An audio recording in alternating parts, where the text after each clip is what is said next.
majstrovstiev sveta na kľúčový zápas jesene. Proti silnému Poľsku chceli potvrdiť 3 body zo San Marina. V prípade víťazstva by stúpli naše postupové šance. V úvodnej 10-minútovke, ktorá bola bez šancí, sa obidve mužstva iba testovali. Potom prinieslo Jendriškovo napadanie súpera prvé ovocie v podobe chyby poľskej defenzívy, ktorú však naši potrestať nedokázali. O chvíľu dalo sebe vedieť Stano Šesták. Jeho prudký center narobil v 15. minúte Borucovi veľké problémy a skvelú trojminútovku našich zakončil strelou spoza 16-ky Jendrišek. Na druhej strane sa v 20. minúte o odpoveď pokúšal Brožek, no jeho pokus išiel vedľa seneckého bránky. O 8 minút neskôr prišla ďalšia šanca hostí. Brožek sklepol center pre Smoláreka, Marek Čech ale stačil pohotovo zareagovať a zrazil jeho strelu na rohový kop. V 37. minúte mohol ukončiť svoje 10-zápasové čakanie na gól Robert Vitek. Šestákov center Boruc vyboxoval priamo pred nášho kapitána, ten ale priestor bránky netrafil.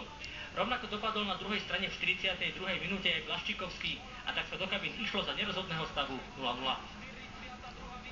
V 70. minúte tehelné pole zmrzlo, naši neboli dostatočne dôrazní pred vlastnou 16-kou, loptu získali Poliaci. Brožek si ju narazil s Blaščikovským a následne ako na podnose ponúkol Smolárekovi, ktorý poľahky dal úvodný gól zápasu. V 84.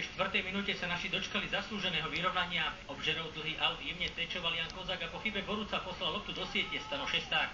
To ale nebolo z našej strany všetko, o ďalších 120 sekúnd už totiž Slovensko vyhrávalo. Po akcii Kozáka so Šestákom tečoval Dudka loptu do žrde a Stano Šesták dokonale otočil vývoj zápasu. Slovensko tak zdolalo Poľsko 2-1. Vy ste sa toľko bojovali, že ste aj krv preliehali za víťazstvo? Tak samozrejme, dostal som tam jeden komárnec a som aspoň rád, že to aspoň takto iba škrbancom dopadlo a ďakujem chlapcom aj proste všetkým, že sme to tak super zvládli. Tú pod kontrolou sme mali, dá sa povedať, po celý zápas naozaj.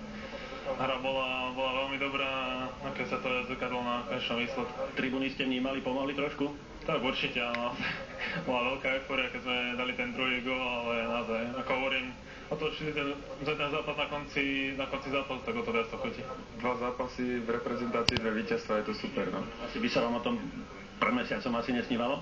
Tak určite, možno pred 2 týždňami, nie pred mesiacom by som s tým určite nepočítal a som rád, že som pri tom bol a dosiahli sme dobrý výsledok. Naozaj to víťazstvo veľmi poteší, je to senzácia a túto eufóriu si teraz vychutnávame.